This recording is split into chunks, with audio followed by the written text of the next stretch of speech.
Hi ఎలా ఉన్నారు? అందరూ బాగున్నారు కదా? నేనైతే చాలా అలిసిపోయినాను. డిమార్ట్కి వెళ్ళాను. నా కళ్ళు అయితే నిద్రకి అలా పడిపోతున్నాయి. రేపు శుక్రవారం కదా, శ్రావణ శుక్రవారము. సరే అమ్మ వాళ్ళ ఇంటికి వచ్చాను. గుడి దగ్గరికి వెళ్ళి రాజరాజేశ్వరి అమ్మవారి దగ్గరికి 7 మందికి ముత్తైదువులకి తాంబూలం ఇద్దాం అనుకుంటున్నాను. తాంబూలంతో పాటు నేను ఇదిగో ఈ ఐటమ్ ఇద్దామని అనుకుంటున్నానండి. నాకు చాలా బాగా నచ్చాయి.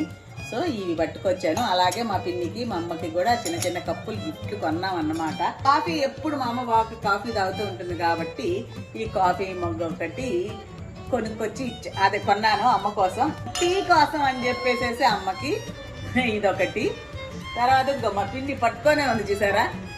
ఈయడం లేదు. ఒకసారి మా పిన్ని కోసమేమో ఈ కప్పు, నాది ఇది. ఎందుకంటే మా వారు కాఫీ కానీ టీ కానీ కొంచెం చేయాలి అంటుంటారు. అందుకని మా వారికి ఇది, నాకు ఎక్కువ కావాలి కాబట్టి ఇన్ కేస్ గ్రీన్ టీ కూడా బాగా